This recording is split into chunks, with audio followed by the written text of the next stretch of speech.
Just a just like to inform the members of the media that tomorrow, inimbita namin as resource person si Secretary Aldeguer Roque of the DTI. We wanted to invite her to shed light on the systems and procedure with regard to the accreditation of contractors.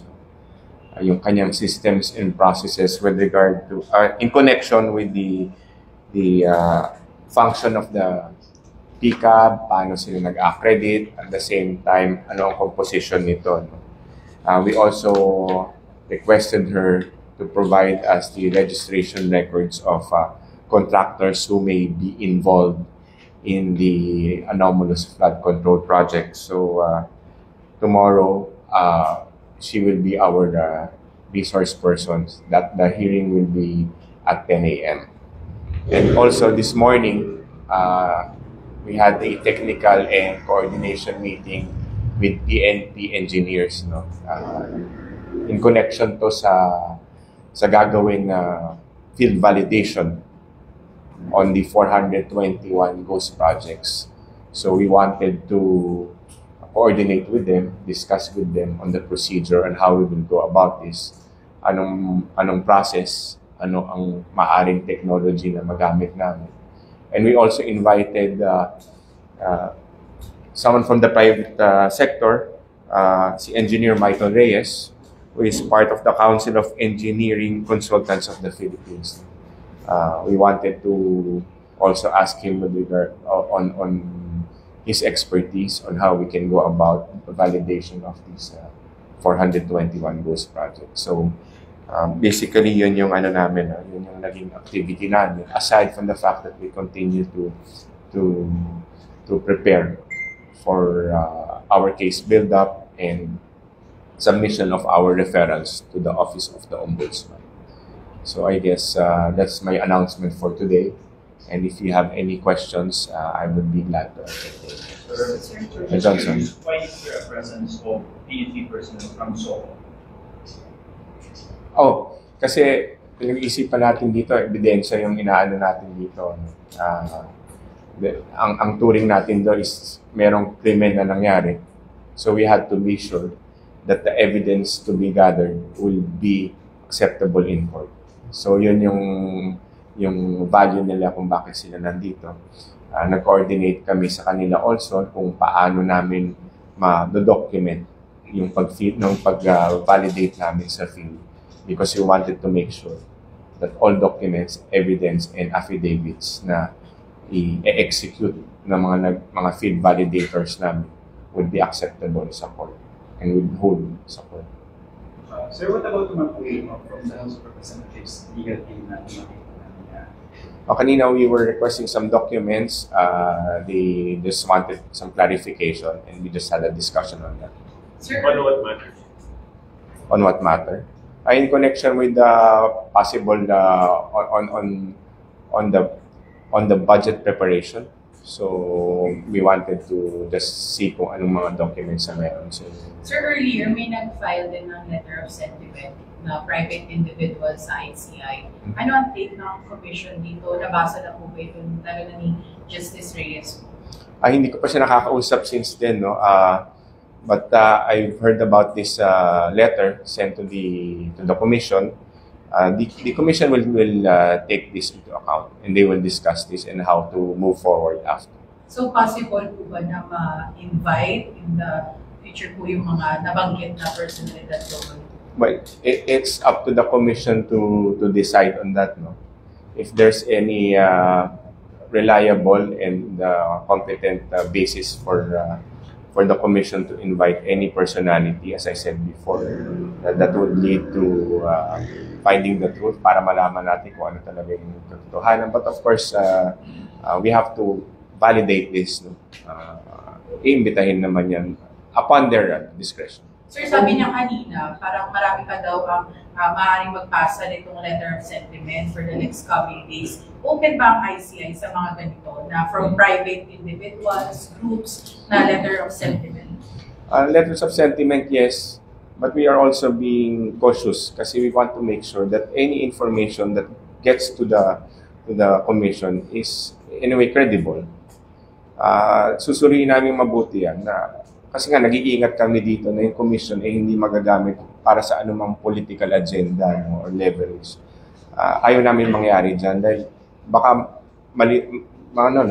madiscourage lang, ma-mislead ang commission kung ano ba talaga itong mga binibigay sa aming mga letters na to or information.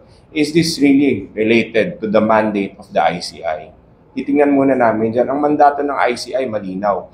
Mag-imbestiga dito sa mga anomalous flood control projects and other infrastructure projects. Ngayon, kung ang mga binibigay lang naman sa information or mga letters dito sa ICI, obvious na hindi naman natin alam kung saan nanggaling, hindi sila verified complaint, walang sufficient basis, then of course, we will take it at that. Titingnan namin kung meron ba talagang basehan to. Kung meron, then we will move further. Malaking bagay pa rin naman talaga meron ganitong informasyon, but the public should also be worried about this. Yung publiko dapat hindi basta-basta rin naniniwala sa mga ganitong klaseng mga allegations, but of course, the Commission will look into this matter. Titingnan namin yan. Kasi kung meron basihan yan para magpatuloy ang investigation, then we will move forward. We will investigate. And we will make sure to call these people who will be responsible or who might be responsible to these flood control, to these anomalous flood control projects and other infrastructure projects. So, babalikan ko ulit, no, lilinawin ko na ang mandato ng ICI is to investigate, fact-finding, hanapin kung sino mga may sala dito sa anomalous flood control and infrastructure projects. Panagutin kung sino yung mga may sala, dalhin sila sa hustisya, at in a way, bawiin yung mga ninakaw na pera sa taong bayan, ibalik ito sa kanila. Yan. But in the meantime, we are mindful, ayaw naming madiskaril ang aming mga investigasyon dahil lamang sa politika. So, titingnan namin mabuti ito. At suriin din sana ng publiko kung ano mga dumadating sa amin. I believe it's with you guys, right? Nabigyan kayo ng kopya ba? So, makikita naman ninyo kung anong basihan dyan. And it's everybody to read. Hindi naman namin tinatago yan. Basahin ninyo, suriin ninyo mabuti, gaya ng pagsusuri na gagawin ng ICI sa mga information na darating sa amin. Also earlier, former Senator Trillanes filed plunder and other criminal complaints against former President Rodrigo Duterte and Senator Bongo before the Ombudsman over the alleged awarding of nearly 7 billion pesos worth of infrastructure projects to the companies owned by the family of Senator Go. So it seems that Trillanes has evidence and information at hand. Will we invite him to come here? Kung imbestigahin siya, titingnan din namin kung kailangan imbestigahin. Kung may information na kailangan makuha from the senator, titingnan namin. But gaya nga ng sinabi ko, wala naman nagpipigil kanino man, sino man Pilipino na mag-file ng complaint kung meron silang ebidensya in the Office of the Ombudsman. Karapatan ng bawat tao yan. As long as there's enough evidence, the ICI will not prevent anyone from filing these complaints against them dahil karapatan nila to. Yun nga yung sinasabi namin dito. It is not only the duty of the ICI to file these complaints, but at the same time, all Filipinos, hindi naman sila pinagbabawal. Kaya kung merong ebidensya, meron silang talagang malakas na ebidensya to hold anyone responsible for any corruption, then go ahead. They can. The ICI will not prevent them. Is there encourage the former Senator Trillanes to coordinate with you? Encourage? Like we encourage everyone. If they have any information to share with us, as long as it's credible, it has basis, it has legal basis, then we will welcome that. But we will always be careful in assessing these evidence and these statements and these affidavits or even testimonies by people who will be going to the ICI. Sir, pwede pa elaborate lang sa may engineering department ng PNP. Ilang personal yung tinitingnan natin na pwedeng tumulong? PNP? Yes. Wala pa kaming exact PNP, di ba? PNP, yeah. So, just yung base sinabi nyo kanina. Yeah, Philippine National. Yeah, engineer, yeah. Wala pang exact, kasi depende yan kung ilan yung papadala namin for verification sa field. No?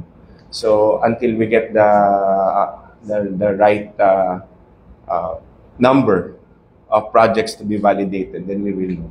Pero sa ngayon kasi tinitingnan namin, no, due to limited resources, kung ano talaga yung pinakamadali namin ma-validate. So I cannot answer that question right now. Referral po, ba't po hindi natuloy sa ombudsman? Sorry. Wala pa naman talagang referral sa ngayon kasi may case build-up pa kami ginagawa. Sir, do you have an update po about former Congressman Secretary Roberto Bernardo? Because I think he's supposed to appear this Oh yes, it's good that you asked that. Tomorrow, he will not be coming because he informed us that he's still sick. But hindi niya nasabi kung ano yung but we will provide you. We asked already for a medical certificate. But the next hearing will be on November 11 or 12. Yes.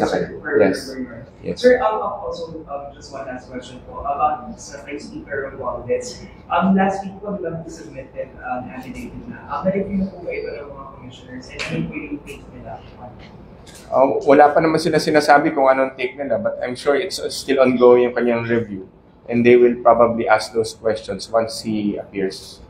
Sir, last week. How about yung kay ko? Kasi di ba sabi niyo last time na itatry niyo muna i-serve ng ayos sa kanya. Ano ang update po doon? We're verifying the address kung saan namin talaga dapat ipadala. And we will inform you pag napadala na namin. Kayo unang makakalaman. Sir, for clarification lang. Maganda I will also invite even First Lady, any personality po, if magkaroon po ng evidence or there's a reliable or competent. Gaya nga lang sinabi, we're being consistent here. We go where the evidence takes us, but at the same time, we are careful with the information given to us. So, susuriin pa yan. And it's too early to tell kasi hindi pa nga nababasa ng commission kung ano man yung nilalaman ng letter na yun. At the same time, susuriin nilang mabuti yan. We're very careful here. Kaya nga na sinabi ko, talagang titingnan ng commission kung meron talagang basis yung mga allegations. We're careful. Sorry, last na. Yung about po dun sa pagpunta ng mga individual, like, is eyeing for like, legal, like, more a uniform process for anyone to just come around and submit evidences or whatever papers may help investigation? Uniform process in the sense, wala naman kaming ganun. No? But sabi ko nga, tatanggapin namin yan for whatever it's worth.